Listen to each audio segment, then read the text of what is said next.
Hello everyone. Thanks for coming here. It's a pleasure again to see you. It's a pleasure for me to see so many new faces and also so continuous coming community members. My name is Pavel Georgiev, and tonight we are here at Stanga1 with partnering with Imperva. And this is Cyber Security Talks Bulgaria.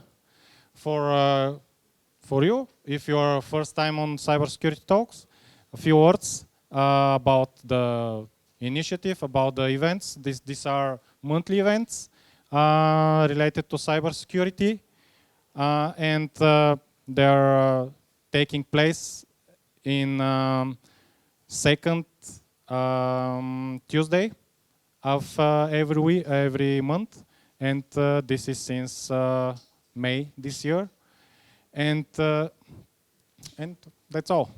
They are free for everyone to come to hear something about the community, about the security, cyber security, and to share his knowledge and I don't know, projects and thoughts in the sphere.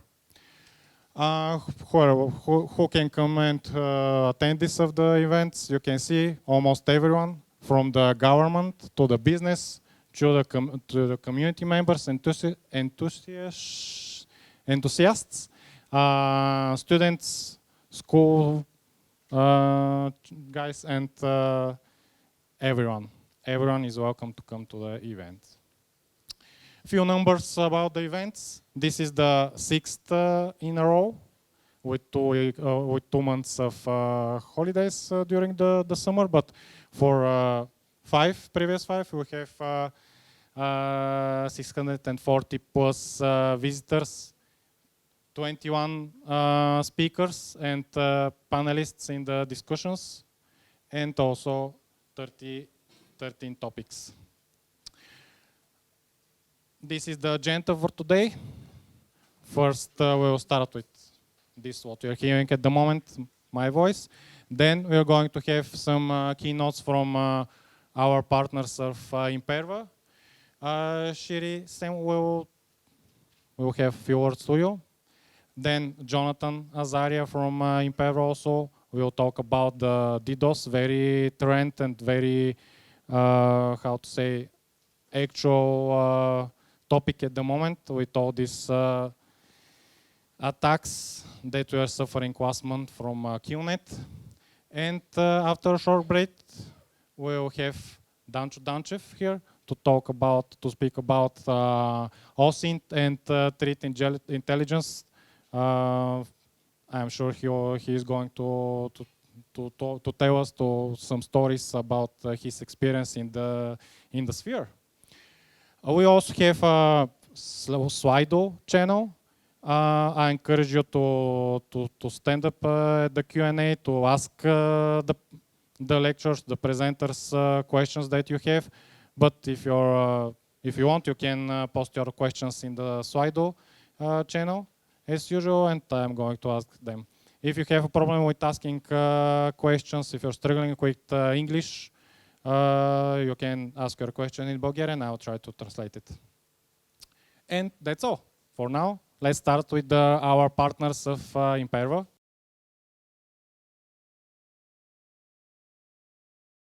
Hi, I'm Shiri Semo.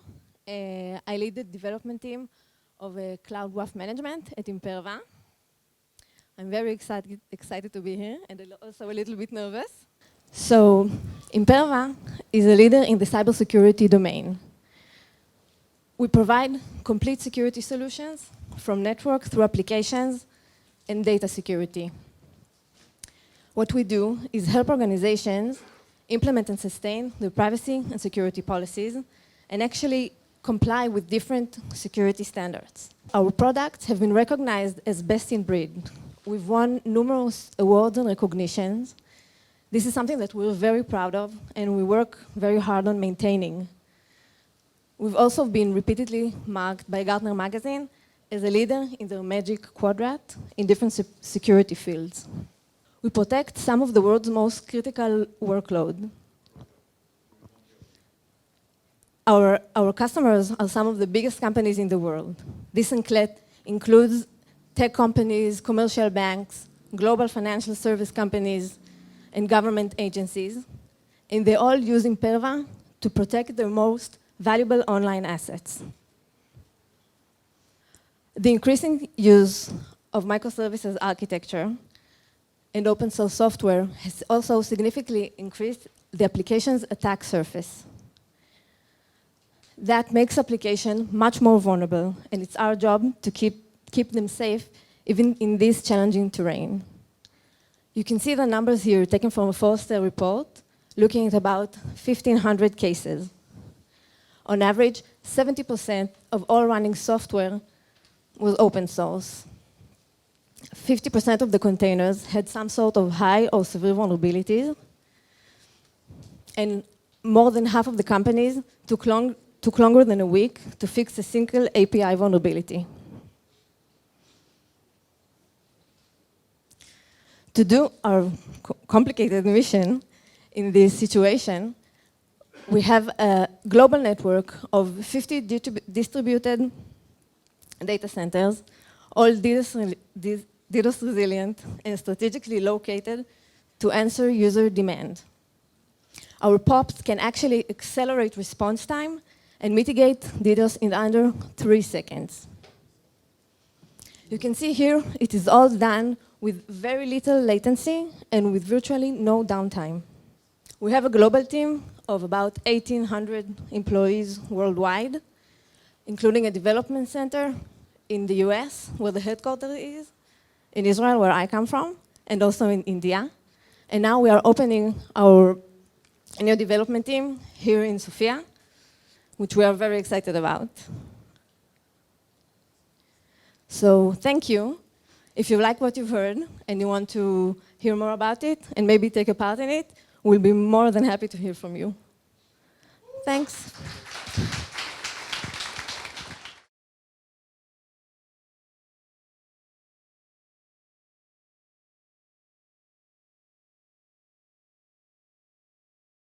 Thank you for coming tonight or this evening. Welcome to Imperva, Bulgaria, because I know you came from that, so I'm happy that you have this opportunity to hear about them. So a few words. I will not make you a presentation about Stanga, it's not the purpose. We are lucky that we have a partner like Imperva. For me, it's like a dream today, because Imperva is an Israeli-based company that become an American, not unicorn, but multicorn today, because it's really a huge company dealing in one of the hottest subjects. And for me, bringing this Israeli spirit of the, let's say, startup nation in Bulgaria and bringing a bit of this spirit for also the Bulgarian IT community to learn from it. I mean, I'm here for 20 years. I'm working with LaunchHub and working with all the startups, and I see what is happening here on the market. Because 20 years ago, or even 10 years ago, there was nearly no startup, and now you have some very nice success story. So for me, this is a way to learn, to see, and to be part of a company like Imperva, and to see how they work, how they think, and do the same thing here in Bulgaria. So thank you for coming. Thank you for getting interested into Imperva. It's really a great opportunity to work for such a big company and for us to work with and to partner with such a big company. And I hope you will enjoy and you will learn today. Thank you very much. Thank you too. Thank you too for supporting the local communities. And now is the time to welcome on stage Jonathan from Imperva, who is going to tell us about the DDoS attacks and how to prevent them. Hi everyone, and thank you very much for joining me. My name is Jonathan Azaria. I'm a data scientist tech lead at Imperva. And this talk is about DDoS attacks, bigger, stronger, and more elusive. Okay, we warned you, you're already dead, no one escapes.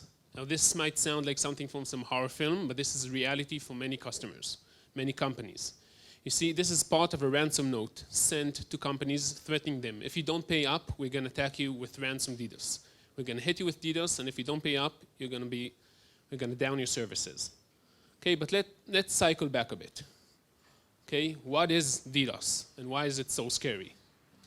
So DDoS is short for denial of service, or more specifically, distributed denial of service. The idea is that you have a bunch of bots attacking your website to a point where basically the legitimate customers are lost within all this traffic that is hitting your website, and eventually it renders your services unavailable. So users can't actually use your website, and it's, as far as you're concerned, you don't really have a website anymore.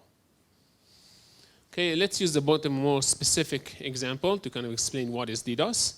So imagine there's this supermarket over here, right? This small stall over here is a supermarket. And the way supermarket operates is that people come in, they fill up their shopping carts with products, right? They wait in line, the cashier scans the products, and then the customer buys the products and leaves, right? That's how a supermarket operates.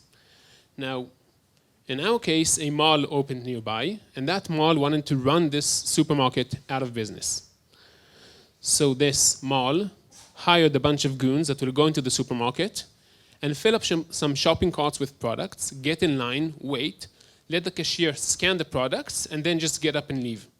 So obviously this causes a lot of damage to the supermarket, right? Because now you have this huge line with all the shopping carts in it, right? The people waiting in line these goons don't actually pay, right? They wait, they waste the time for all the different legitimate customers, they waste the time with the cashier, but they don't actually pay. So this causes a lot of damage to the supermarket. First of all, the cashier needs to work harder. A lot of legitimate customers get frustrated and leave. So this is a big problem. And this is the idea behind DDoS. You flood the site with a lot of traffic to a point where basically the legitimate customers can't use the site anymore. So let's talk about threat actors and motivations when we talk about DDoS. So who does DDoS? So surprisingly, it starts with kids. Kids. Even 9-year-olds are launching DDoS attacks against schools, especially during the COVID when they learned online and Zoom and all of that. They would launch DDoS attacks against the schools so that they won't have to actually study. You see, and the reason is that it's really, really easy to launch DDoS attacks. You don't really have to know too much. You need to have access to the infrastructure. You need, as long as the site isn't protected, it's quite easy to launch a DDoS attack and to cripple a site. So you have kids launching DDoS attacks, just, not to study at school. You have terrorists crashing airport websites and crashing the Tel Aviv city government website, okay, just to kind of install fear into citizens. You have hacktivists that usually have like a specific goal. They attack oil companies, they attack all these different companies they don't like so much, so they hit them directly saying, stop what you're doing, we don't like it.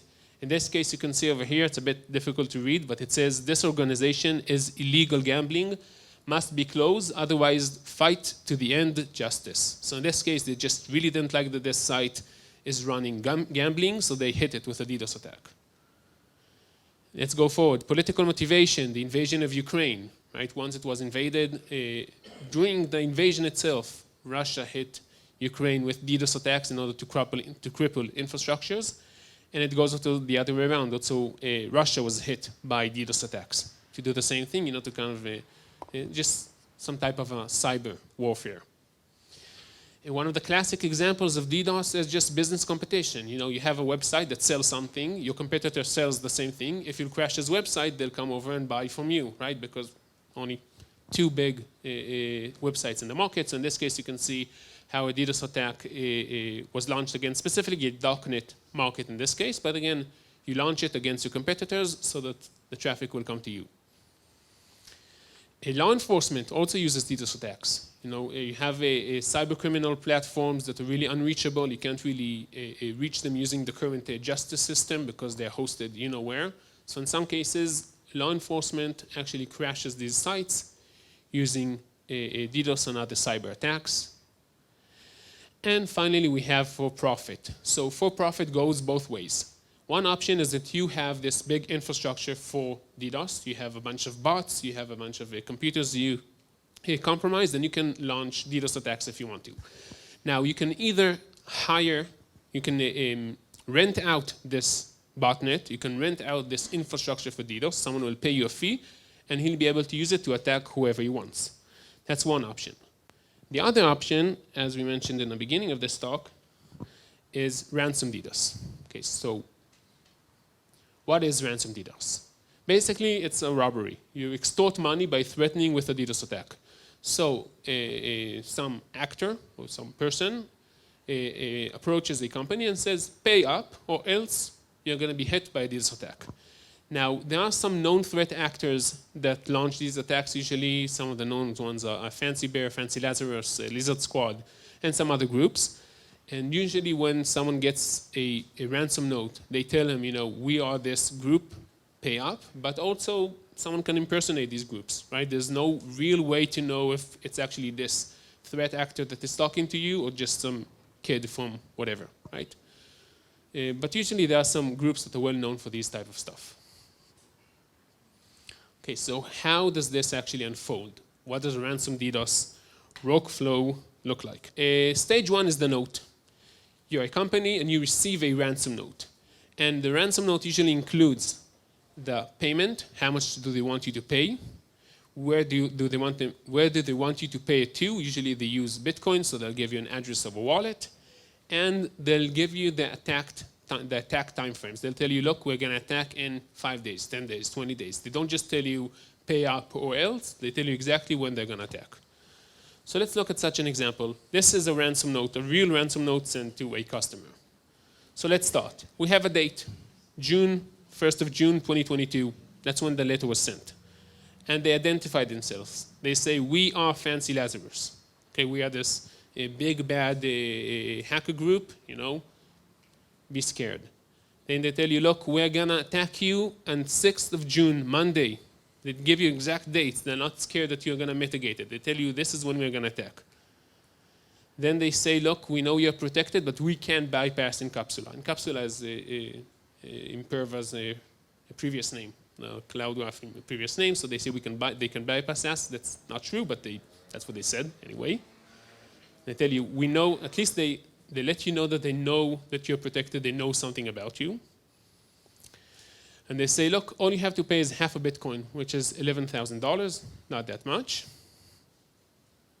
By the way, I saw the same variation of the same letter, only with 5 Bitcoin, 50 Bitcoin, 1 Bitcoin. It's like they really changed the numbers.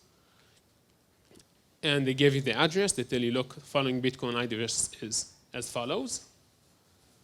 And then they say, look, is it worth it? You decide.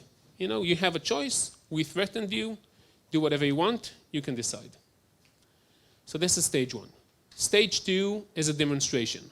Okay, they're going to attack with a short, low-rate attack in a known time frame. They're going to tell you, look, they want to make sure that you know that they mean business, that they can actually hit you. And they're going to demonstrate it. So here you can see another note saying, look, we will start a small layer 7 attack to prove it right now. And you can see here these 2 small peaks over there.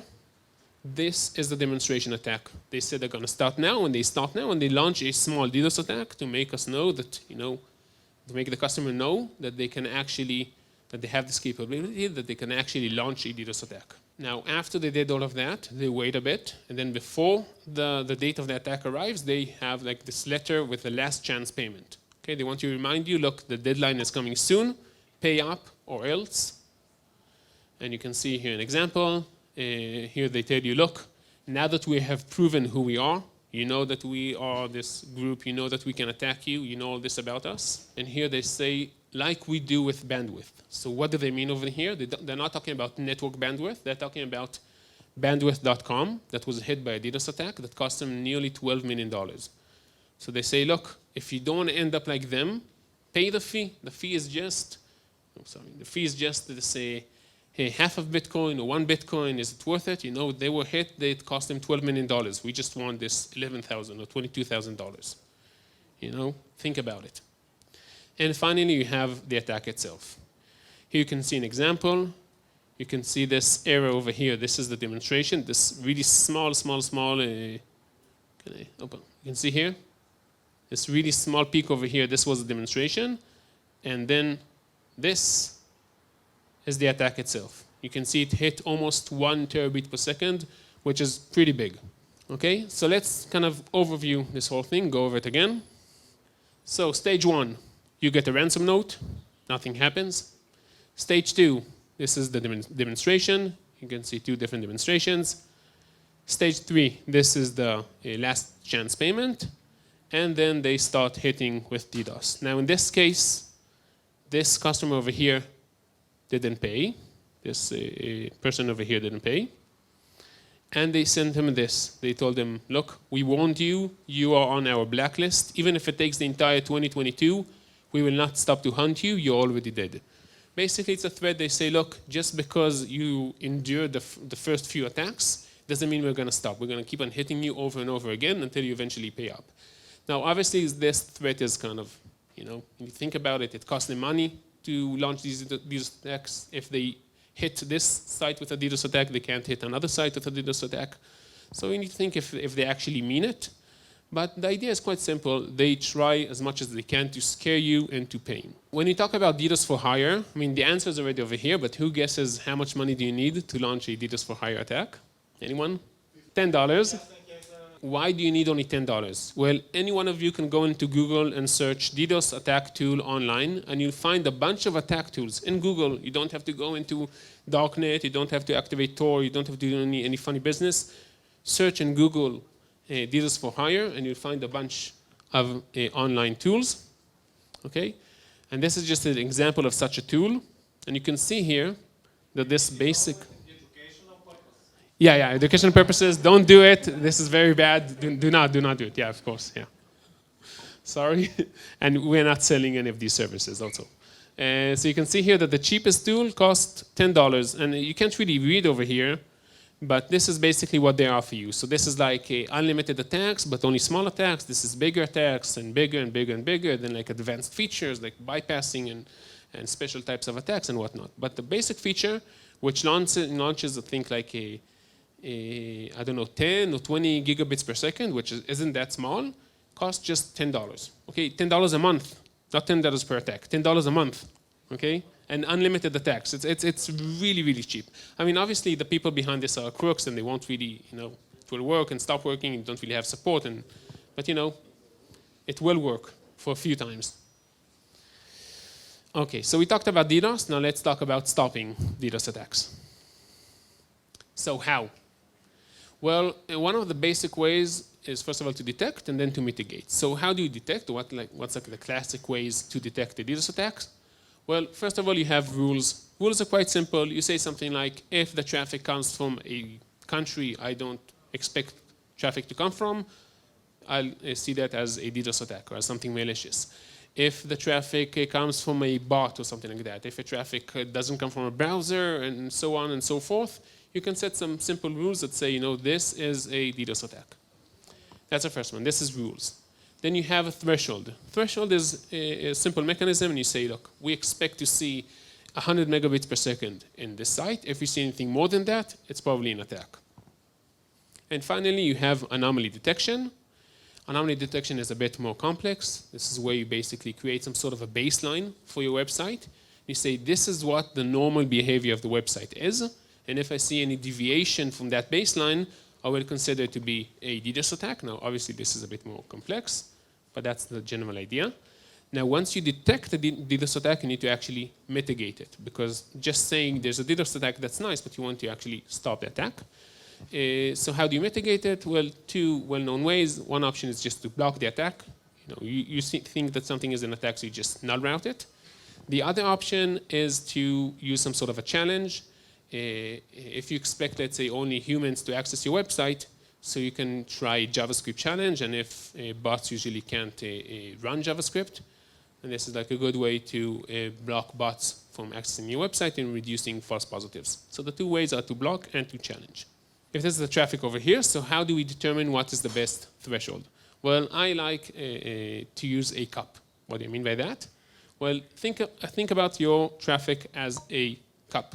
Now, you don't care if the cup is filled with coffee and cream or just regular coffee. You just want to make sure that the cup doesn't overflow, right? That's what you really care about, that nobody fills the cup with more liquid than it can actually handle. So basically, your website is the same. It can handle a certain amount of traffic, and when there's more traffic than that, that's when you start feeling an impact. So basically, if you look at the traffic, you want to put a threshold that is somewhere above the normal amount of traffic. Now, the reason for that, again, is because what you really care about is your website getting impacted, and that usually happens when it gets more traffic than it can actually handle. Now, this also means that attacks that are below the threshold are less of a priority, because what you really care about, what it really makes the big difference, is attacks that go over the threshold. So let's kind of demonstrate it. You can see over here, well, this is green. It's a bit difficult to see, but this is a green line, and this is the passed traffic. And this red line over here, this is the blocked traffic. Now you can see over here that there's this kind of a split. And why is that? Because this is where the threshold is. Okay, so what happened? You had regular traffic coming in, then the DDoS attack started over here, and traffic started to rise, and then once it crossed the threshold, that's where we started blocking the attacks. And then you see this split. You see the blocked keep on going forward, keep on going upwards, but the passed traffic is dropping down, okay, and going back to normal, because this is where we started blocking the attack. You can see this split over here. Now, just to kind of explain how do we use this system, we use a combination of a threshold and rules. So once we cross the threshold, we start applying rules on the data in order to differentiate between malicious and benign traffic. So these rules kick into action once we cross the threshold over here. Okay, so let's go back to our supermarket example. How do we actually create these rules, and how do we actually create this threshold, and what is the idea behind it? So we call this thing, this combination of rules and thresholds, we call it a security policy. Okay. Now, what's a security policy? The idea is quite simple. As we said in our supermarket example, we have this line of carts over here. And the supermarket owner eventually understood that something bad is happening, so he hired an agent, and this agent sat aside and waited. And once the line started getting too long, this agent got up and started looking at the different shopping carts. And he would look at them and he'd try to understand which shopping cart is okay and which one isn't. And how can he do that? He can say, look, if the shopping cart contains only like 100 kilos of canned tuna fish, that doesn't make sense, right? That's probably not a legitimate customer. Or maybe if I saw this customer coming in 20 times today, that also doesn't make sense, right? People go to the supermarket once, maybe twice a day, not 10 times a day. So what happens is that once the line gets too long, because this is where the impact is, when the line is too long, this agent steps up and absorbs the traffic. He looks at traffic and tries to understand which one is malicious and which one is benign. So this is the idea behind a security policy. Okay, now what is the problem? Okay, so we have a solution. We use security policies. Now what is the problem? What's so difficult about it? Well, it's manual. We have to have an expert look at the traffic of a customer and say, this is the appropriate security policy. These are the thresholds. This is what the rules should look like. And they have to do it manually for each customer. Now, obviously, if you have 10 ranges, that's fine. If you're protecting thousands of ranges, it starts to be a problem, right? And also, traffic changes over time. So it's not just this one thing. You don't just onboard the customer and that's it. You have to do it continuously. Or obviously, this is also not scalable, right? If you now get another 1,000 ranges, you're in deep, you're in hot water. So another problem is that if you have a bunch of humans doing something over and over again, eventually one of them will get it wrong. So you are susceptible to human error. Another issue is that the traffic changes over time. You get more traffic, less traffic, so the traffic, the data is dynamic. It also changes between itself. Some sites suddenly started using UDP and other protocols, especially in the COVID times when suddenly sites started using Zoom. Suddenly we saw different protocols being used. And finally, also the attackers are dynamic. They don't always use the same methods. They change the way they play, so you have to accommodate for that. So how will we solve all that? By using artificial intelligence. So I'm going to give a quick example of what is machine learning and try to explain how we applied it to these thresholds that we talked about. Well, in this case, I'm going to give a very classic and simple example of predicting the price of the house based on its size. Okay, so over here you can see this is the data set with the size on this scale and the price on this scale. And I'm going to focus on these two examples just to make things easier. You can see here that for a size of 95, you get a price of 110. For a size of 240, you get a price of 290. Okay? Now, a simple linear regression algorithm tries to find the following formula, a very simple one, saying coefficient, some coefficient multiplied by the size will give us the price. Okay? And in this case, the coefficient is 1.2. And why is that? It's quite simple. If you multiply 95 by 1.2, you get 114. If you multiply 1.2 by 240, you get 288. And you can see that this is pretty close, right? You have a pretty nice prediction by multiplying the size by 1.2, you get a pretty nice prediction of the price. Now, obviously, okay, and if you look at this kind of a formula, you can see that it draws this line. This is a regression line. That's why it's called linear regression. Now, obviously, you're not limited to just this one parameter. You can use as many parameters as you want. You can use the size, flow number, etc. But the idea is quite simple. You take some feature, and you try to find a coefficient that when it's multiplied by that feature will give you an estimation of the price. Now, we talked about predicting prices of houses, but here I want to talk about doing something else. I want to talk about predicting the threshold of a site. So we want to predict the security policy, right? Now, instead of the size, we have the traffic of that website, and we don't have the price. We have the current security policy threshold, one that was determined by SOC, by our experts, a while back. Okay? And this is what we're trying to do. We're trying to find some coefficient that when we multiply it by the traffic, we'll get an estimation of the threshold. Okay? Now, obviously, saying traffic is kind of a big word because traffic isn't a number. Traffic is like a bunch of numbers over time, right? It's a time series. So you might want to reduce it into something like the maximum or the mean or something like that. But basically, we're trying to create this type of a formula. Some coefficient multiplied by, let's say, the maximum of the traffic, plus another coefficient multiplied by the mean, will eventually give us some estimation of the security policy threshold. Okay, so now don't worry if you don't understand. I'm going to make it simple. Basically, what are we trying to do? Well, what do we do? We take the traffic of some websites we protect. We add to it the corresponding security policy, the current thresholds and rules being used, and we send it over to a machine learning model to train. Okay, once this process was completed, we'll now take new traffic that we never saw before, either new websites or the same website but new traffic. We'll feed it into this same machine learning model after it was trained, and it will give us the predicted security policy.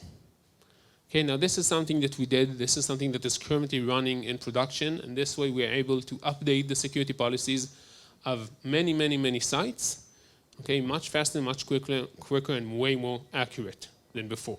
Okay, let's give you a small example of why this is actually good. So imagine that you have this website, and the traffic is going up over time, because this is a very, very good website. Okay, it's gaining customers as time goes by.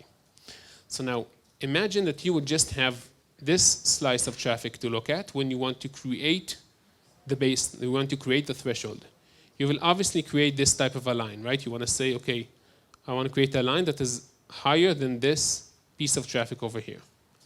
Now, if a human would have done it, he would have set this line in place, and he would have forgotten about it. And as time goes by, eventually the normal traffic of the customer will go over this threshold. Now, either it will cause false positives or it will trigger an alert and someone will have to update it. But this is really a problem because, as you can see, the data is dynamic and it changes over time. Now, what happens with this machine learning algorithm is that every week or so, it just looks again at the traffic and updates it. So as time goes by, the threshold always rises, and we never reach a place where the threshold is actually lower than the normal amount of traffic. Okay, so by simply creating this machine learning algorithm, we could actually automate the process and make sure that our thresholds are always up to date. Okay, so some takeaways from this talk. First of all, when you talk about DDoS, there are many threat actors. Okay, no one is safe. You can either be hit by your competitor, you can be hit by a terrorist organization, you can be hit by a bunch of kids that just don't like you. Okay, no one is safe. A ransom DDoS is operational and tailored. Ransom DDoS isn't some random attack. Ransom DDoS isn't just launched like as a spray and pray against a bunch of website. someone sends you a ransom note, then a demonstration, then there's another note, and then eventually there's the attack itself. It's really operational and tailored and very specific. It's not some spray and pray operation. Launching DDoS is easy, okay? Especially if you have $10, right? Very, very easy. And finally, when you think about manual mitigation solutions, okay? You need to take into account that these solutions are flawed because your data changes over time, because the traffic changes over time. They can't just set some sort of a policy on your website and that's it. It needs to be continuously updated, and with manual solutions, that's really problematic. And the way to go is to use some sort of an adaptive DDoS solution that knows how to look at your traffic and change over time.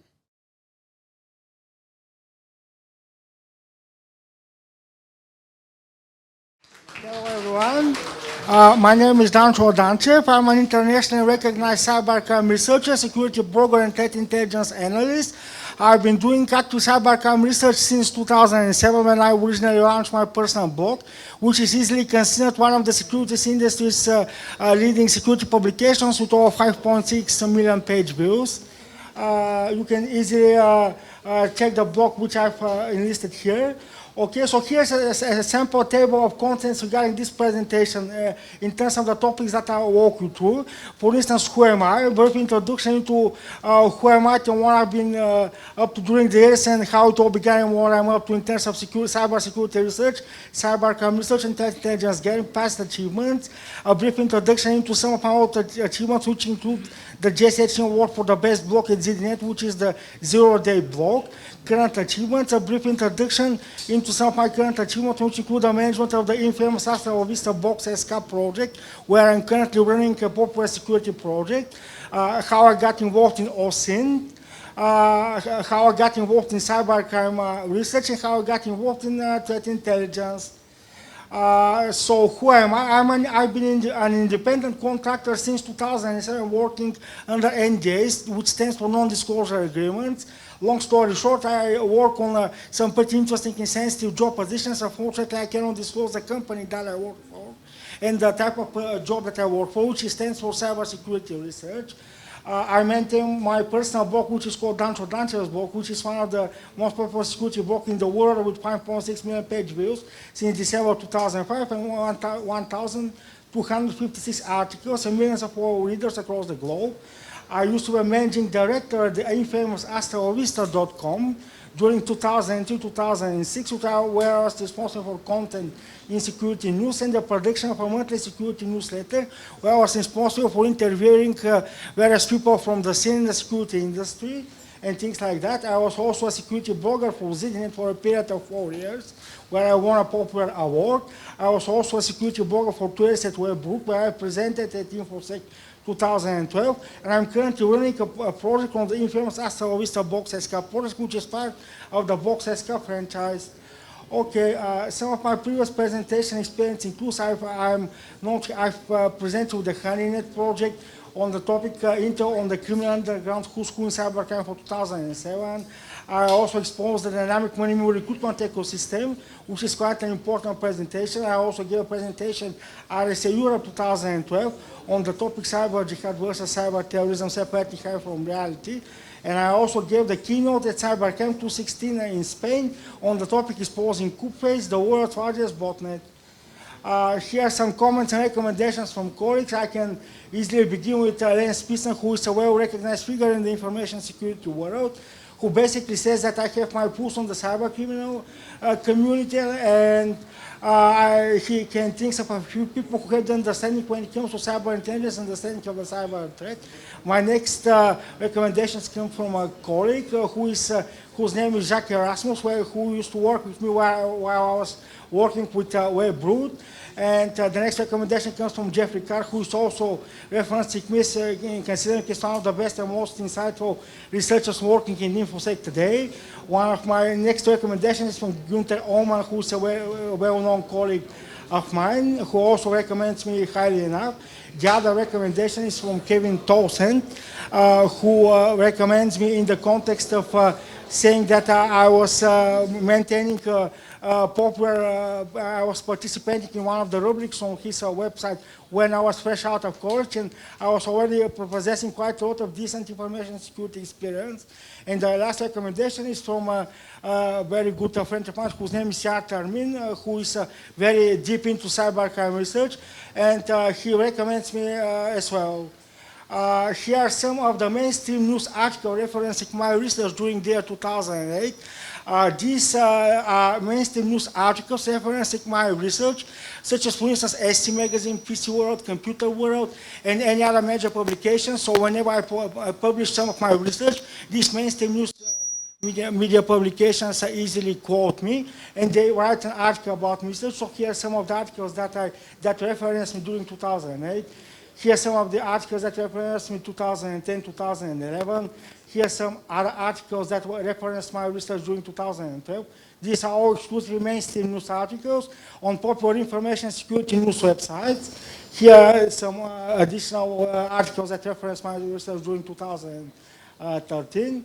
Here is a sample biography of mine. So basically, I'm an expert in the field of cybercrime fighting and threat intelligence gathering, having actively pioneered my own methodology for processing threat intelligence, leading to a successful set of hundreds of high-quality analysis and research articles published at the industry-leading threat intelligence blog, which is ZDNet's zero-day blog, Dancho's My Teams of Information Security, and WebBoosted blog, where my research has been featured in TechMeme, ZDNet, CNN, PC World, SC Magazine, The Register, New York Times, CNET Computer World, and H Plus Magazine. And I continue to produce most of my research in my personal blog, which you can check after the end of this presentation. Now on the topic of OSINT. OSINT stands for Open Source Intelligence, and many of you might be very interested in how I got involved in open source intelligence.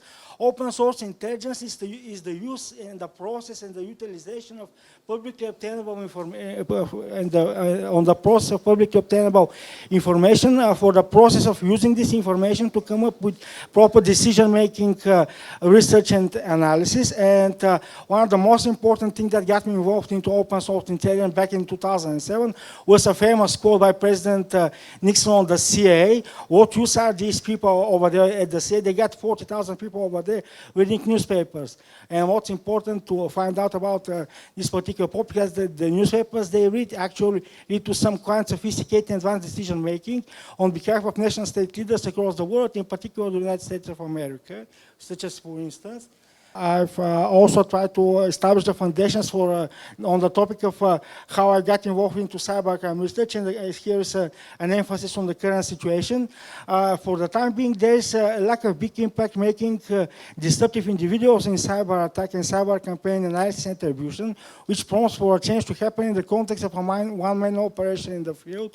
What I have in mind is that on the majority of occasions, we can have a team of approximately 10 or 15 people who do their type of research, but in the end of the day, it will be several key people and individuals across the information security industry that are truly making an impact with their contributions in terms of tracking down, shutting down campaigns launched and organized by bad actors.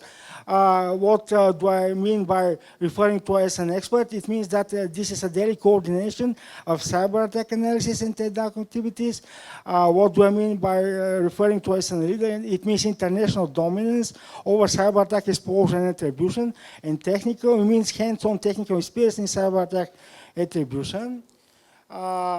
Throughout the years, I have published thousands of articles on cyber attack analysis and attribution, and which led me to research and publish a personal memoir, which also includes a variety of other threat intelligence research compilations.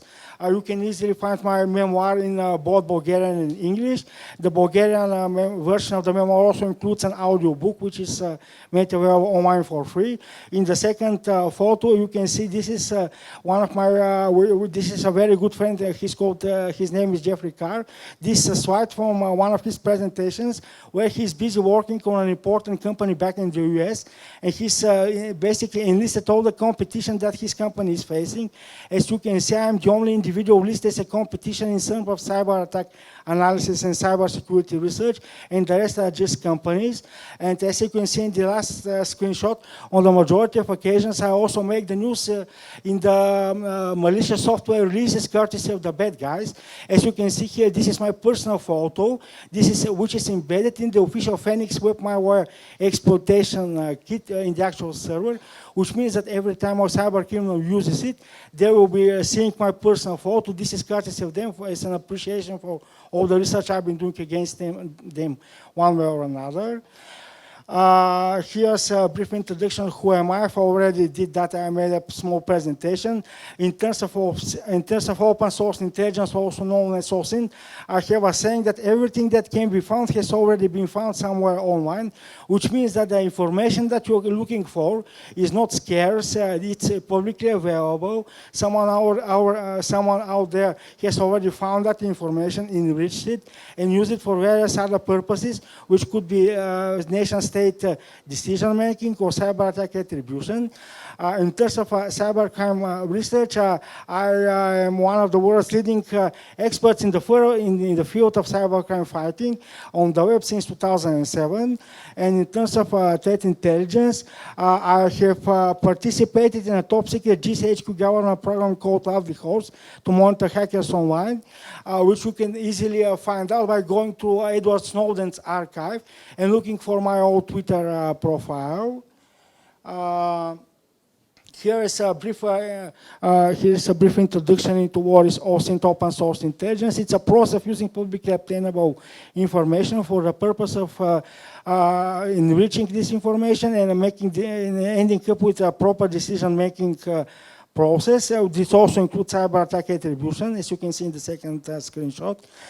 In terms of threat intelligence, I've prepared the following slide, which basically states that the United States is the biggest ransomware victim across the globe, and technical intelligence in this context stands for the technical and cyber attack, the technical collection of cyber attack information for the purpose of using it to properly attribute the party that's attacking other countries and things like that.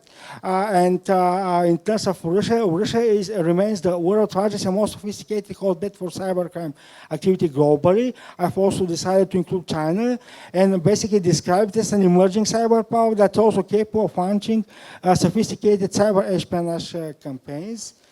What exactly do you need for the purpose of achieving success in the world of cybercrime fighting and threat intelligence? Here are some of the key concepts. You need to know who the bad guys are. You need to process and enrich as much technical information as possible. You need to do your best to share with the rest of the world in the most professional way possible. This is called, threat intelligence gathering. And the framework for success stands for daily persistence on your way to track down, monitor, and profile the bad guys, including their malicious and follow-on campaign using qualitative and quantitative methodologies. I would very much like to thank you for your time and attention, and I've decided to include some of the statistics from my personal blog, and if you have any questions, you can refer them to me now or after the presentation. Thank you.